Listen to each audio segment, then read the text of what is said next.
Hello everyone, स्वागत है आपका हमारे YouTube channel the crime files में। मैं आपका होस्ट राकेश। तो आज के इस वीडियो में हम देखेंगे एक ऐसे मिसअंडरस्टैंडिंग के बारे में जिसकी वजह से एक व्यक्ति की जान चली गई। तो इस वीडियो का मेन कैरेक्टर यानी अक्यूज्ड है राजेश, जो कि उत्तराखंड के देहरादून के रहने वाले थे। राजेश का जन्म 1973 में उत्तराखंड में हुआ था, एक मिडिल क्लास फैमिली में।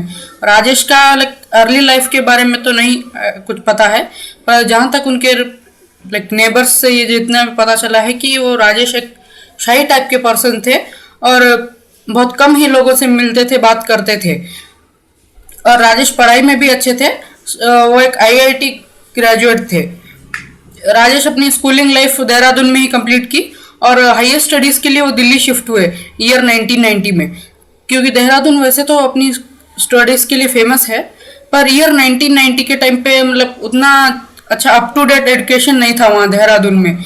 उसके बाद राजेश ने दिल्ली शिफ्ट किया, जो कि एक बड़ी बात थी वहाँ के जब के टाइम के लिए, किसी एक प्लेस से दूसरे प्लेस शिफ्ट करने में। तो राजेश को स्टार्टिंग के फ्यू मंथ्स में तो दिल्ली में बहुत प्रॉब्लम हुई, पर उसके बाद में वो जस्ट थोड़ा एडजस्ट करने लगे और दिल्ली की एक कोई यूनिवर्सिटी में एडमिशन लेके वो अपनी आगे की स्टडीज़ जो आईआईटी जो भी इम्पोर्टेंट स्टडीज़ है, हायर स्टडीज़ है, वो वहाँ कंटिन्यू करने लगे। तो ऐसी स्टडीज़ करते करते राजेश की मुलाकात हुई अनुपमा प्रधान की।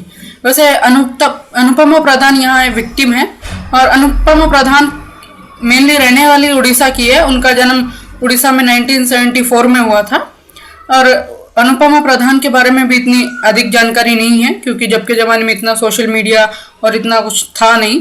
तो राजेश और दोनों की वहाँ मुलाकात हुई यूनिवर्सिटी में। अनुपमा भी पढ़ने में अच्छी थी और राजेश भी पढ़ने में अच्छे थे। बस राजेश थे कि वह सिर्फ पढ़ाई पे फोकस करते थे, जबकि अनुपमा पढ़ाई के अलावा एक्स्ट्रा करिकुलम एक्टिविटीज़ में भी पार्ट लेती थी और वो भी एक थोड़ा एक्सट्रोवर्ट टाइप की थी। राजेश की उतना वो इंट्रोवर्ट नहीं थी। तो राजेश की और अनुपमा की दोस्ती हुई। पहले दोस्ती से ऐसे ऐसे चलते उनके दोस्ती प्यार में बदली और दोनों ने, राजेश ने और अनुपमा प्रधान ने, दोनों को अपने आप को एक से ऑलमोस्ट 8 ईयर्स तक डेट किया और 8 ईयर्स के बाद ईयर 1999 में अनुपमा और राजेश ने बड़ी धूमधाम से शादी कर ली। शादी के बाद राजेश के लिए रिस्पॉन्सिबिलिटीज बढ़ गई और जिस तरह से वो लोग फैमिली प्रेशर भी बढ़ गया, रिस्पॉन्सिबिलिटीज़ बढ़ गई। अब उनको खुद के खर्चों के अलावा अपनी वाइफ के भी खर्चे देखने पड़ते थे। सो उसके बाद राजेश ने एक अच्छी जॉब ढूंढी दिल्ली में, जहाँ से एक मिडिल क्लास फैमिली के गुजारा हो सके और दिल्ली में रहने लगे दोनों। और इसी तरह करते करते राजेश को अमेरिका से एक अपॉर्चुनिटीज आई। सो दोनों अनुपमा और राजेश ईयर 2000 में अमेरिका शिफ्ट हो गए। अब जैसे राजेश को स्टार्टिंग में उत्तराखंड से दिल्ली होते हुए दिल्ली शिफ्ट होने पर तकलीफ हुई थी, ठीक उसी प्रकार राजेश को वहाँ अमेरिका शिफ्ट होने पे प्रॉब्लम्स हुई थी, पर धीरे धीरे वो लोगों ने एडजस्ट कर लिया और इसी प्रकार वो लोग वहाँ रहने लगे। सो ईयर 2005 के अराउंड अनुपमा और राजेश के झगड़े बढ़ने लगे, जैसे थोड़ी मिसअंडरस्टैंडिंग की वजह से। वैसे तो राजेश नॉर्मली 5 डेज वर्किंग के लिए ऑफिस में ही रहते थे, बस सैटरडे संडे जैसे नॉर्मल वीक ऑफ्स रहते हैं वो टाइम पे घर पे रहते थे और अनुपमा पूरा टाइम घर पे रहती थी, जिसकी वजह से वो बोर हो जाती थी। तो अनुपमा ने बहुत बार राजेश को एक रिक्वेस्ट किया कि मुझे भी जॉब करने दिया जाए, जिसकी वजह से एटलीस्ट मुझे बोर तो नहीं होगा, कुछ जॉब कर सकूँ, क्योंकि मैं भी तो वेल एजुकेटेड हूँ, तो घर पे बैठ के क्या करूँ। तो इसी वजह से राजेश में और अनुपमा में झगड़े होते थे। तो उन लोगों ने सोचा अगर एटलीस्ट बच्चे पैदा हो जाएंगे, जो कि नॉर्मली मिडिल क्लास में सोचा जाता है कि बच्चे पैदा हो जाएंगे तो एटलीस्ट झगड़े कम होंगे। और 2005 के 9 मंथ्स बाद में, यानी कि ईयर 2006 में, अनुपमा और राजेश को 2 जुड़वा बच्चे पैदा हुए, जिनमें से एक था लड़का और एक थी लड़की। स्टार्टिंग में तो उनके झगड़े जैसा कि सोचा था वैसा कम हो गए बच्चे पैदा होने के बाद में और लाइफ थोड़ी सही चल रही थी। पर 2007-8 के टाइम पे जब रिसेशन आया अमेरिका में, तो उसकी वजह से राजेश की जॉब चल गई और उन लोगों ने नहीं चाहते हुए भी अपना अमेरिका वाला घर छोड़ के अब यहाँ पे देहरादून में शिफ्ट हो गए, इंडिया टोटली के लिए। तो देहरादून में थोड़े टाइम के लिए तो उनके झगड़े कम हुए, पर अब जैसे कि राजेश शिफ्ट होने के बाद में उनके पास ना कोई जॉब थी ना कुछ और था। तो राजेश जॉब के चक्कर में हर इधर उधर बहुत ढूंढे, तो उनको एक जॉब मिली जहाँ कोलकाता में थी। तो राजेश ने सोचा कि एटलीस्ट अगर फैमिली से दूर रहेंगे कुछ टाइम तो झगड़े वो कम हो जाएंगे। इसी वजह से वो कोलकाता शिफ्ट हो गए। हाँ, कोलकाता में जॉब करते हुए राजेश को भी अच्छा टाइम हो गया था। वहाँ पे भी उनको अच्छी सैलरी मिली थी, जितना उनका एजुकेशन था उसके हिसाब से कम सैलरी में भी चला रहे थे घर खर्चा।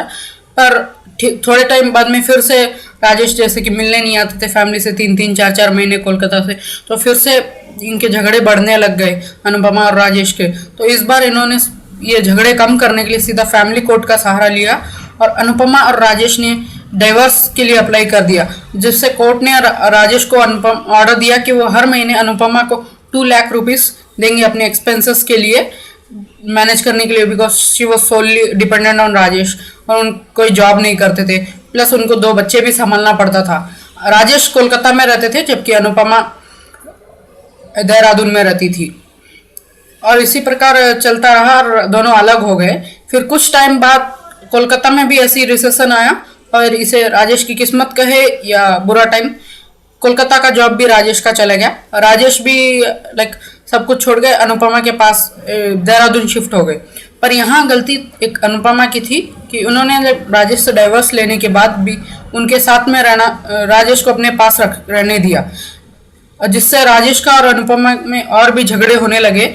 और बाद में अनुपमा को एक बात पता चली कि राजेश ने चुपके से कोलकाता में अपनी एक कलीग से शादी कर ली है मंदिर में। राजेश ने खुद तो शादी की बाहर कलीग से, पर वो अपनी अनुपमा पे शक करता था कि लाइक अनुपमा का दूसरे एक व्यक्ति के साथ अफेयर चल रहा है। वो हर बार अनुपमा पे शक करता था, इसी वजह से वो बार बार अनुपमा से झगड़ते रहता था। और जैसे ही लाइक राजेश के पास जॉब चले गई, राजेश के पास कुछ सेविंग नहीं बची, तो जो कोलकाता वाली जो उनकी कलीग जिससे उनकी शादी थी वो भी उनको छोड़ के चले गई। तो अनुपमा को ये पता चला कि उन्हें छोड़ के चले गए, इसलिए राजेश यहाँ देहरादून शिफ्ट हुए उनके पास। और जब राजेश कोलकाता में रहते थे तब अनुपमा अपनी फैमिली से रेगुलर टाइम पे अपने फ़ोन से बात करती थी तब, और मेल से चैट करती थी, क्योंकि जब 2008-9 के टाइम पे पेजर फोन्स मेल्स ऐसा चलते थे, ये फेसबुक उतना फेमस नहीं था, तो वो मेल से चैट करती रहती। पर राजेश जब से आए तब उनके साथ रहने आए अनुपमा के साथ, तब से अनुपमा अपने पेरेंट्स से बात करना कम कर दी। इसी वजह से लाइक अनुपमा के पेरेंट्स वालों को लगा कि लाइक लाइफ में एटलीस्ट उनका सॉर्ट हो गया होगा, अभी झगड़े कम हो गए होंगे, इसलिए अनुपमा बिजी होंगी राजेश के साथ रहने में, सो बात नहीं करते थे। और लास्ट उनकी बात 15 अक्टूबर 2010 को हुई थी अनुपमा के उसके पेरेंट्स के साथ। 15 अक्टूबर के बाद उनकी अनुपमा से कोई बात नहीं हुई थी। सो अनुपमा का एक भाई भी था जिसका नाम था सृजन प्रधान। तो लाइक अनुपमा को अपने पेरेंट्स से बात किए 2 मंथ्स आ गए थे, 2 मंथ्स हो गए थे, और जब भी वो लोग पेरेंट्स उसके अनुपमा के फ़ोन पे फ़ोन करते तो लाइक अनुपमा का फ़ोन स्विच ऑफ आता। और जब भी वो लोग राजेश के फ़ोन पे फ़ोन करते अनुपमा से बात करने के लिए, तो राजेश कुछ भी बहाना बना देता कि अनुपमा मार्केट को गई है या दोस्त के घर गई है, कहीं भी गई है बोल के बहाना बना देता और हर बार बात कराने से टाल देता। तो जब पेरेंट्स को डाउट हुआ तो वो लोग 12 दिसंबर 2010 को अनुपमा के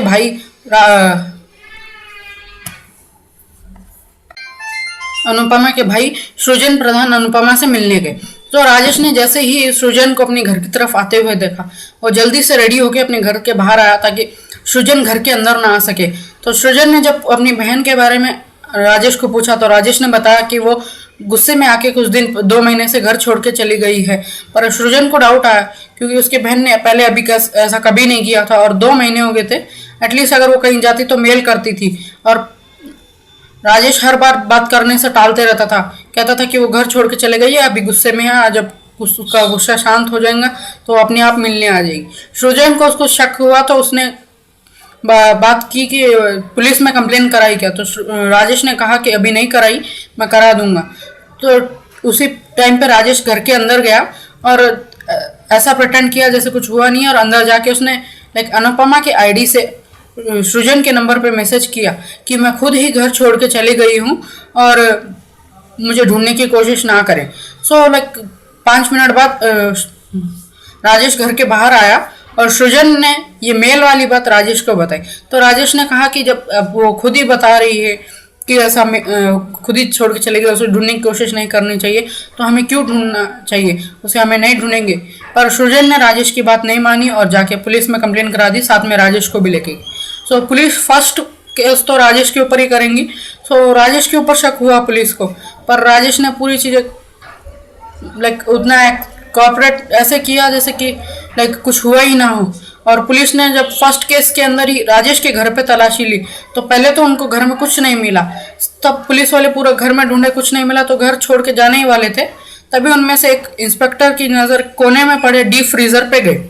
सो लाइक पुलिस को डाउट हुआ कि लाइक जैसे तो राजेश तो आईआईटी इंजीनियर है, तो उनके घर में इतने बड़े डीप फ्रीजर की क्या जरूरत है। सो पुलिस ने पहले तो राजेश को बोला कि ये डीप फ्रीजर क्या कर रहा है, तो राजेश ने बोला अपनी रेगुलर कामों के लिए यूज़ कर रहा हूँ मैं फ्रिज के प्लेस पे।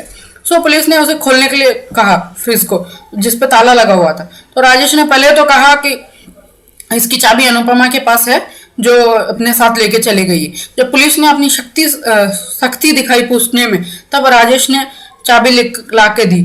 और पुलिस वाले जब डीप फ्रीजर का ताला खोलते ही शॉक हो गए कि उसके अंदर ऑलमोस्ट 70+ ब्लैक कवर्स पड़े थे, जो कि बहुत टाइम से रखे हुए थे।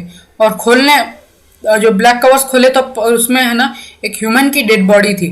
जब पुलिस ने पूरी पूछताछ की राजेश को जेल में रख के, तो राजेश ने बताया कि उसने ही अनुपमा का मर्डर किया था, जो कि वो उसके पीसेस को काट के डीप फ्रीजर में रख रहा था और धीरे धीरे करके उत्तराखंड के और भी प्लेसेस पे पूरा फैला रहा था, ताकि किसी को शक ना है और लाइक बॉडी पार्ट्स फ्यूचर में कभी अनुपमा के मिल ना सके। जब पुलिस ने सख्ती से पूछा कि उसने अनुपमा का मर्डर क्यों किया, तब राजेश ने बताया कि अनुपमा जब अमेरिका में रहती थी तब अपने एक फ्रेंड से बात करती थी, और राजेश को उससे बात करने पर जलसी थी कि लाइक उसकी वाइफ उससे क्यों बात कर रही है। राजेश को शक था कि कहीं उनका अफेयर तो नहीं चल रहा, और इसी वजह से उसने अनुपमा का मर्डर किया। तो आज के केस के लिए इतना ही। ये केस हुआ था 2010 उत्तराखंड में। आप हमारे इसी केस का ऑडियो वर्जन सुन सकते हैं स्पॉटिफाई पे, जो की है। और आप ये वीडियो के लिए इतना ही। मिलते हैं आपसे अगले वीडियो में, तब तक के लिए बी सेफ।